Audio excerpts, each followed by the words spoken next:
Forever Monday, Part 2, copyright Mike Grimes, 2010. Part 2, Jimmy, Chapter 9, Day 194. Allison listened to Dr. Stone as she sat on his leather love seat in his wood-trimmed office. "Take this notebook to write in every day," he told her. "And here are 2 pills. Take this one," he said, holding up a small orange bottle, "tonight before you go to bed." He held up another bottle, which was blue. "Take this one tomorrow morning, right after you wake up. Tonight when you get home, set them out somewhere you'll see them, and write yourself a note so you remember to come here to see me at the same time tomorrow. Dr. Stone, 210 Walnut Street, 4 p.m. "What about the notebook?" Allison asked him curiously. "Use it," he said bluntly, "but keep it separate from the one you used this morning. It's very important that you keep the days separate from one another so we can track your progress. Otherwise, we won't know if you're actually recalling lost information or simply rewriting what you read in the previous day's journal." Allison nodded, understanding his logic. "What do I write about?" "Whatever comes to mind, so to speak. Anything at all. The point is to make connections, find patterns. If you find yourself repeating a name or a specific thought, it could mean it's coming back to you. Write about your feelings, too. Anything." "Can I draw in it?" she asked, smiling hopefully. "Of course. It's your journal. Drawing faces might actually help you. Just remember to bring them here to me at the end of each week, and I'll read them over and see if there are any repetitious thoughts worth examining." Allison nodded again, lowering her eyes. Then suddenly she looked up again. "I watched a movie today. It was funny." "Good," Dr. Stone said, smiling. "Write down what it was about, the characters, how it made you feel. Write about our conversations today if you like. What are the pills for?" Dr. Stone paused, then said, "The nighttime one is sodium barbital. It's for your memory. It's also a sedative. The morning one is amobarbital. It's also for memory plus caffeine." "Thanks," Allison said simply. Dr. Stone stood up. "So I'll see you here the same time tomorrow, okay?" Allison rose to her feet and helped her to the door. "Yes, doctor." She stepped through the doorway but turned to him at the last moment. I do have one more question. One for now, I mean. I'm listening. Tomorrow, will I remember anything we talked about today? Any of it at all?" His face turned solemn and sympathetic. "Unfortunately, it's not very likely. But you may, so do not get discouraged yet, "So we'll probably have to have the same exact conversation over again?" she asked. It had been painful to hear about her condition for the first time today. The thought of having to hear it for the first time again tomorrow scared her to death, made her anxious. "That's up to you, Allison. We'll have to see. Hopefully, we will not. Think positive." Allison smiled, fighting the beaten-down expression that must have been on her face, and left Dr. Stone's office. Day 195. "Can I help you?" the young man behind the counter of the coffee shop asked Allison. He was smiling at her. His name badge said he was Jimmy. Allison thought he was rather cute, and he had this air about him that said he was a decent guy. "Yes," she said. "What is that wonderfully exquisite aroma?" He explained the flavor she had smelled, the sizes it came in, and their prices. He was very thorough. She made a kissy face and shifted her lips to one side as she pondered what to order. "A medium, please," she blurted out. "Right away," Jimmy said cordially. "Out for a jog?" "Yeah, out to the park and once more around it. I'd run every morning. I live nearby." "That's quite a run, all the way to Fairmount Park. You must be in great shape." "Are we testing the waters here? I was about to hope you would." "Maybe," Allison said. "I'm a little chunky still, though," baiting him. "And I don't really jog all the way around the park." "Nonsense," he said with a smile. "You're gorgeous. We may have a winner here, folks." Allison blushed and smiled nervously. "Yeah," she started. "I get in shape because I want to, not because some loser on TV says I should." Jimmy finished up with her drink, carefully pressing the lid down on the top. "Well, whatever your reasons, you look great." She smiled brightly, then said, "Thank you. I'm Allison." She held out her hand. "Jimmy," he said, gently pumping her hand. Allison felt warm inside from his touch. "My God, your hands are so soft. What would it feel like if you were to—" Here you go, he said suddenly, setting her hot beverage on the counter between them. She had barely noticed. He was smiling. Where have I been for the last 15 seconds? She paid and gave him the change. She mumbled. Yes, Allison? He said expectantly. The way he said her name gave her goosebumps.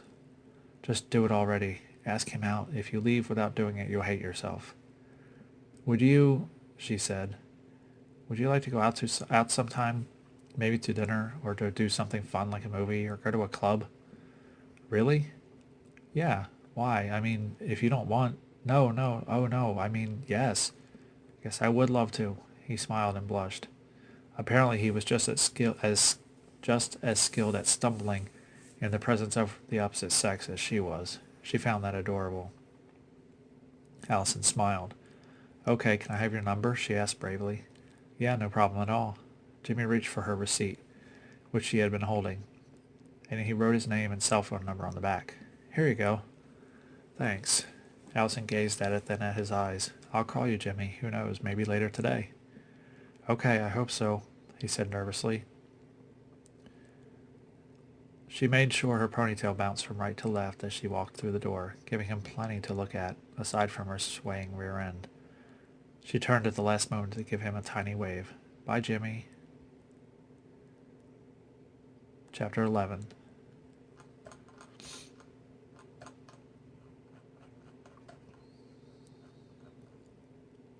Jimmy was playing a video game when his cell phone rang, playing the Knight Rider theme song. It was the afternoon after he had given Allison his number, and he was hoping it was her calling. Hi, Jimmy, a woman's voice said cheerfully when he answered. It's me, Allison. A little while later, Jimmy let out a breath before knocking on Allison's door. When she opened the door, he was absolutely amazed. She was wearing tight, hip-hugger jeans and a black t-shirt that clung to her soft body like a second skin, threatening to overexpose her beautiful midriff.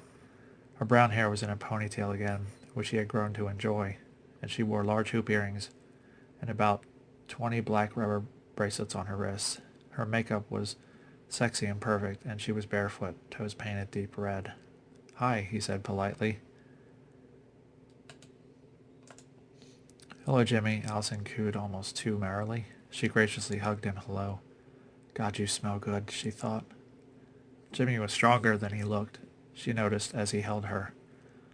His embrace felt eager yet loving. It was as though he had been wanting to hold her for quite some time. He felt incredible against her body, as his wiry frame conformed to every soft curve of her. She stepped back, not wanting to relinquish his hands, and offered him a drink. I don't have any alcohol, she said. That's fine. Anything else will do just fine. She waited for him to say something about the way she was dressed, and he did. You know, you look good in jeans. You think? Her bare feet flexed as she crouched to retrieve a soda for him. Yeah, I mean, you look great in shorts, but wow. Thank you, sweetie. Jimmy seemed to forget about things for a moment, completely distracted. Allison did not mind. She opened his soda for him. He said, I thought we'd go to dinner, maybe chat a bit, then go see a movie or go to a club. Weren't those my ideas, she said. Yes, but they were good ones. I like you. I mean, I like them. Allison kissed him on the cheek. I know what you mean. She watched as he took a long, thirsty gulp of the cola she had given him. That all sounds great. She stood back a step or two, studying him. Wow, you look good. Yeah? Yeah, she said. The style of his attire matched her own. Jeans and a short-sleeved shirt that were neither too tight or too loose. Very nice indeed, she said. Very nice doesn't even come close to how good you look right now, he said confessionally. Thanks. That uniform they make us wear must be awfully uncomfortable. Make you wear must be awfully uncomfortable. It is a bit stifling sometimes, but it's not so bad once you watch it a few hundred times. Allison smiled. I like seeing you in civilian clothes. Not seeing me all sweaty and gross must be a refreshing change, too. Jimmy chuckled at her little joke. I like you sweaty, he admitted. My, aren't we flirty these days, she said. After she put on her black boots, she went to him and touched his biceps. You don't get out much, huh? No, not very much. You're so tense. You need to relax. Close your eyes. He obeyed. Okay. Now breathe. He did. Open your eyes. When he did as he was instructed, Allison made sure her eyes were the first thing he saw. Hi, she said sweetly. He took another breath. Feel better? Yes, I do, he said. Ready to go? Yep. Just let me grab some cash. You don't need to, really, he said. Hey, I asked you out, remember? That means I pay. Okay, we'll go Dutch, he explained, but not a penny less. Deal? Deal. Chapter 12. Jimmy and Allison went to TGI Fridays for dinner. They shared 2 appetizers, a steak dinner, mudslides, and cheesecake. Afterwards, they walked to a local movie theater hand in hand, chatting the entire time. Jimmy seemed to have really relaxed by then, and they were both thoroughly enjoying themselves. He never once brought up the topic of her coming into the coffee shop every day, and it seemed as though it were her very first time each day, or how she never seemed to remember his face or his name. He considered how truly genuine she was about forgetting all the details, but did not mention it. He was concerned for her, and he wanted to understand her, but he chose to avoid it, at least for the time being, deciding instead to let her enjoy their date, regardless of what tomorrow might bring. At the movie, a romantic comedy, Allison leaned on Jimmy's shoulder and petted his chest. She allowed him to put his arm around her. They shared a soda, but she drank most of it. After that, they were both too tired to go to a club, so Jimmy walked her home. You want to come up? She asked him when they arrived at her building. Yeah, I was hoping you would ask, he said. Allison smiled. He let her lead the way to the elevator. During their ride, Jimmy took hold of her hand. I had a really great time tonight, he said as he looked at her. Allison looked at him, wanting desperately to kiss him. His lips looked so soft. She hesitated for a second too long, and the elevator doors slid open. Once inside her apartment, Allison shut the door and headed for the kitchen. I'm thirsty, she declared. Want something? Yes, please. Instead of letting her walk away, however, Jimmy grabbed hold of her tight back pockets and abruptly tugged her against him. Hey, she yelped, giggling. The levity of the moment was lost, however, when she realized his intentions. She understood immediately. Since you said please.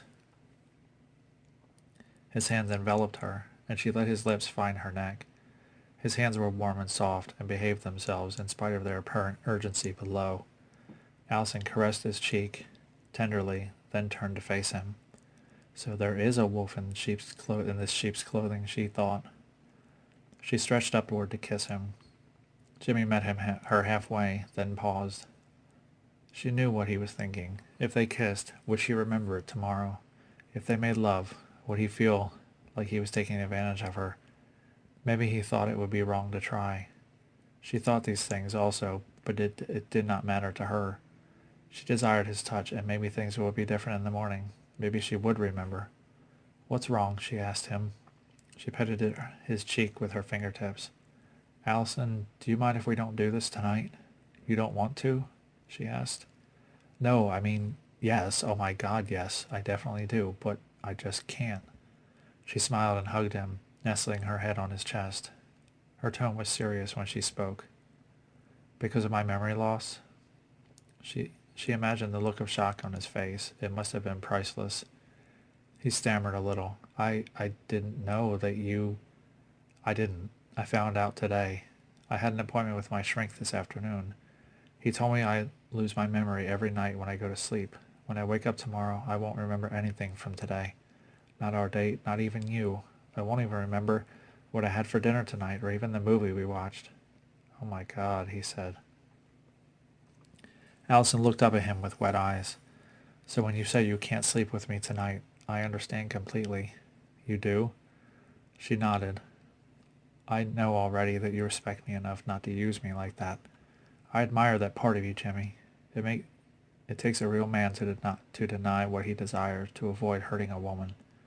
She hugged him and used his chest as a pillow again. Thank you. You know, he started. I'm studying memory loss at Temple. Maybe I could look up some things for you, fill in the gaps that your doctor leaves. That would be really nice. I'd appreciate that a lot. Thank you. After a long silence, he said, You are incredible, Allison. He kissed the top of her head. Simply incredible. Day 196. Here you go, said Jimmy, handing Allison her vanilla cappuccino the next morning. The night before, he had left her apartment rather early so she could get some rest. This morning she looked as fresh and beautiful as ever, if not more. She had the glow of love about her, though she might not have realized why. Thank you, Jimmy, she said merrily, after she picked up her steaming cup. He had remembered to reintroduce himself moments earlier. 169, please. Here you go. Allison handed him $2. Jimmy suddenly dropped her change into the tip jar. Excuse me, Allison said, perturbed. What are you doing? What? Don't what me, my change. You put it in that jar. It's not for you, and it's not from your coworkers. It's my change. I'm sorry, he said nervously, reaching for the jar. Let me... A portly man who looked like he could be Jimmy's boss came around a corner and joined them at the cash register. Allison was fuming mad by then. You think you can compliment me and manipulate me just so you can woo me out of my change? She said heatedly. It's only 31 cents, but Jesus Christ, how many women do you pull with this? The man beside Jimmy opened his mouth to speak. Ma'am, I'm the manager. Can I be of assistance here? Jimmy interjected. Mr. Johnson. His manager put up his hand to silence him.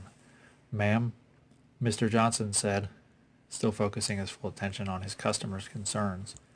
Allison sighed. This is my first time in your store here, which is very nice, but your employee here tossed my change into the tip jar without asking for permission. But, sir, Jimmy said, I was just about to... How much was it? Johnson asked her. It was just 31 cents, but it's the principle of it, really. I apologize, ma'am, the manager said. I must have confused you. I meant, how much was your purchase here today? Oh, sorry. No need to apologize, he looked at Jimmy with a stern, authoritative expression. It was our mistake. 169, Allison told him. Mr. Johnson opened up the register with a key strapped to his belt and handed Allison 2 $1 bills. He closed the drawer. It's on the house, he said with a smile. Well, thank you. Jimmy, the manager said, turning to his employee, I think you owe this young lady an apology. Jimmy stared at her. He looked confused, but Allison was too angry about the situation to care why. I'm sorry, ma'am, I truly am. Thank you, Jimmy, she said flatly. You are definitely welcome, said Mr. Johnson. I hope today's little incident has not dissuaded you from returning again soon. Well, Allison started to say, if the rest of your staff is as polite and honest as you are, sir, then I just might. Thank you again. She glared at Jimmy as she walked away. Jimmy tried not to look in her direction as she left the shop. It was a difficult task, knowing what her body felt like in his arms only the evening before. He had spent the night wishing they had progressed to the next level. Now, standing there, knowing she hated him, he was almost glad he hadn't.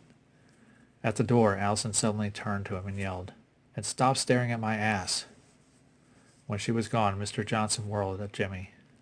What the hell is all that about? His face was beet red. She comes in here every day. Last night, she and I...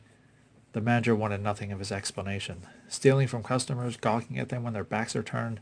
Jesus, Jimmy, you used to be so honest, so proper. That's why I hired you, because you weren't immature like some of the others. What the hell's gotten into you? I'm sorry, Mr. Johnson, he said meekly. You're damn right. That $2 is coming out of your check, your last check. Jimmy was dumbfounded. How had things suddenly spiraled so out of control, so fast? You're firing me? As of right now, this moment? Yes. But she... It was not worth fighting over, he realized. He knew he had put the money in the jar without consulting Allison first. Without another word, he removed his apron and hat and set them on the counter. He walked out the door, sulking dejectedly.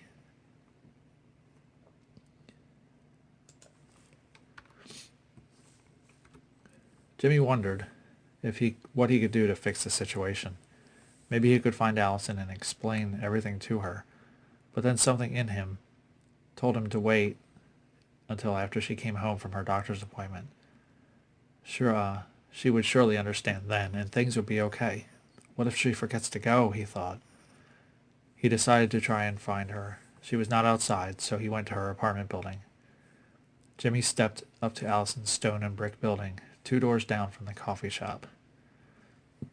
On the wall by the door were 2 columns of buzzers. He scanned them hastily. Various names were written on little white tags next to the buttons. One of them had A. Meester typed to it. He didn't know her last name, so he scanned the rest of the tags, double-checking. There were no other names with the initials A, so he pressed the one he had seen and waited. There was no answer. He pushed the same button again. There was still no response. He was about to press it a third time, but decided not to. Maybe she just wasn't home. He walked around the side of the building as far as he could before a wrought iron fence blocked his path. He heard loud music coming from one of the higher units, but from where he was he could not tell exactly which one. He decided to call her later, or stop by after she was home from her doctor's appointment. That evening, as dinner cooked, Allison drew a picture of a little boy in her journal. She did not recognize his face at all, but she was proud of her rather remarkable talent as an artist. She recalled suddenly that earlier she had seen a scrapbook on the desk where she had found the new journal. She went to it and opened it to place the new drawing inside. She was overwhelmed by pages and pages of sketches, dozens of them. Some of them were of a little boy she had just done a portrait of. Others were of a dog, a husky, but most of them, the recent ones anyway, were of Jimmy, the young man from the coffee shop down the block. She quickly put two and two together,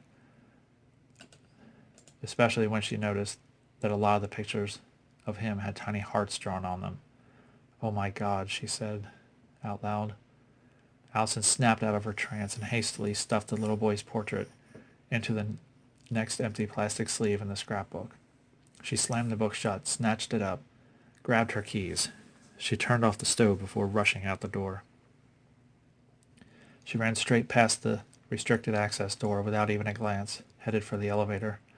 She pressed the call button several times, anxious as hell. The elevator was between floors, apparently moving slow as molasses. Shit! Allison bolted for the stairs and hurled herself down them. Soon she was sprinting in the coffee shop. It was lit differently. In the evening's dusk, the fluorescent lights above her gave the whole place an eerie, artificial glow. A young woman with red hair was behind the counter. "Can I help you?" she asked. Allison caught her breath. She found it odd that she could jog for miles, yet running 2 doors down from her apartment made her short of breath. Perhaps it was the excitement. "Some water, please?" The young woman smiled and turned, picking up a new empty cup. "Is it free?" Allison asked. "I can't pay for it." "Don't worry about it," the redhead said. Allison took a long sip, gulping loudly. "Thank you," she said finally. There's a boy, a young man, who works here. Jimmy?" "Yeah, but he got fired this morning for stealing from a customer." "Oh, God." "Okay, I'm the one who caused all the ruckus." "No shit?" "Yeah," Allison smiled. "No shit." She glanced at the clerk's name tag. Her name was Nancy. "Nancy, there was a manager here. He gave me a refund, about 7:30 this morning. Mr. Johnson, he's gone for the day. Can I get you the manager on duty now?" "Well, maybe, yeah, but see if I could get Jimmy's phone number or some way to get in touch with him.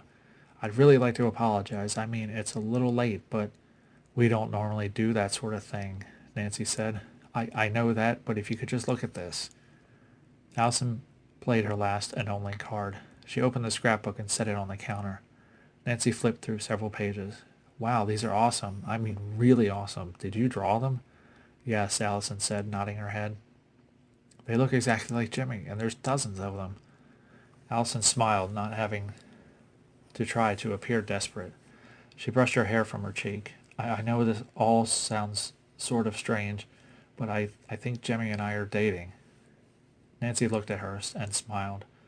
"Let me get you that number." "Oh, thank you," Allison exclaimed. She was so happy she was nearly in tears. She watched Nancy grab a pen and paper and went to a list taped to the wall. An older man behind Allison spoke. He was a customer, apparently, and she had not even known he was there. "Did you girls say Jimmy?" "Yeah," Allison said. "Do you know him?" "Not really, but I come in here sometimes in the morning. I was coming out here this morning, and I saw him out there on the sidewalk looking up at that old apartment building a couple of doors down." "That's my building," Allison thought. "He was? I mean, you did?" "Yep." He had a real concerned, frustrated look on his face, too. Desperate, I guess. The man shrugged. Maybe no one was home. Or maybe she was in the shower, Allison thought, with the music too loud, too dumb to pay attention to the buzzer. Here's his number, ma'am, Nancy suddenly said from behind the counter. Allison gently grabbed the small bit of paper and turned to leave. He talked about you, you know. Allison turned. He did? Nancy nodded. A lot, but mostly yesterday. He said he was looking forward to a date with this brunette jogger that comes in all the time. Guess that was you. I hope you find him. Allison smiled, tossed her and the old man a thanks, and left. Allison's hands were shaking as she held out the paper Nancy had given her and dialed the number on it. When the line connected, she only got a voicemail message with Jimmy's voice in the greeting. She tried not to sound out of breath as she spoke after the tone. Jimmy, my name is Allison. We had a bit of a mix-up at the coffee shop this morning. The reason I'm calling... Beep! She was suddenly disconnected. Fuck! She hissed as she hung up and redialed. She was told by a recording that the mailbox she was trying to call was full, or not accepting calls at this time. Then the call was disconnected again. Allison walked over to the large window in her living room. The sun was starting to set behind the buildings down the street, their shadows getting longer in the fading, descending light. Daylight was fading almost as fast, and her hope of finding Jimmy before it was too late. He was here, right here, damn it, downstairs. And where was I? Was I home? In the shower? God damn it. Her cat rubbed her calf and meowed. She picked him up, and he purred as she petted and rubbed his cheeks and neck. If what if Dr. Stone said was correct, then maybe Jimmy had been telling the truth that morning. Maybe she did know him and give her change to him every day. The pictures of him in the scrapbook obviously meant something. If what her doctor had said carried any weight, then she only had a few hours left before she would forget everything, including Jimmy at the coffee shop. She used her cat's furry body to cover her teary face. Inside, she quietly begged to be able to speak to Jimmy. What have I done? Day 197, Monday. The next morning, Allison woke on her sofa, phone in hand. She wondered why she was not in bed. She yawned, stretched like a cat. Then a cat leaped up onto her lap. It startled her, and she wondered how it had gotten into her apartment. Hello there, she cooed, petting his long, thick body. Are you my cat? Huh? He purred as she ruffled his furry cheeks and ears affectionately. Allison made her way to the bathroom, where she peeled off her black t-shirt and tight, low-rise jeans. She took a bird bath at the sink, brushed her teeth, inspected her unfamiliar face. She went to the bedroom to dress for the morning jog, tossing her slept-in clothes into the hamper. She went to the kitchen. The icon on her cell phone showed that she had voicemails, so she set her phone into the speaker dock nearby and hit call. She downed her pill and half a bottle of water as she waited for the messages to start playing. Allison, a hurried male voice called from the speaker. It's me, Jimmy. Jimmy. I don't know any Jimmy. Don't worry about how I have your number. Listen, we have to talk. I think I know what's going on. It's complicated. Look, I'll call you around 9 a.m. I can't meet you at the coffee shop because they just fired me. Just please be home or available when I call you again. You know me. No, I don't, she thought. Please believe me, Jimmy said, and then the line went dead. Sorry, buddy, Allison said. Wrong number, and she erased the message. After her jog, Allison stopped by the coffee shop on a whim. It was quiet inside. Hello, she said to the dark-skinned man behind the counter. Hello, he said. He didn't seem too overly cheerful. Can I help you? Yes, let me have one of whatever that is that smells so good. Vanilla cappuccino. His accent betrayed him. Allison couldn't place it, but it was definitely not American. Small, medium, or large? Medium, please. Allison glanced all around. It's awful quiet in here. Is it always this quiet this morning? In the morning? There was an unfortunate accident last evening. A young man who worked here was shot and killed. Allison felt herself blanch. She clutched at her heart. Oh my God, that's terrible. The man at the counter nodded in solemn agreement. Yes, the normal staff is off for a few days. I'm filling in. along with. He started to gesture to the back half of the shop, but paused. Allison paid, took her beverage. Well, I hope they find whoever did it. Please give my respects to the staff. He smiled. It seemed understandably forced. Thank you, I will. She started to open the door to leave. The tiny bell above her tinkled, and something inside her brain suddenly clicked. Barely. She turned to the man behind the counter. Was his name Jimmy? She asked him. Why, yes, it was, ma'am. Why? She gently shook her head. No reason.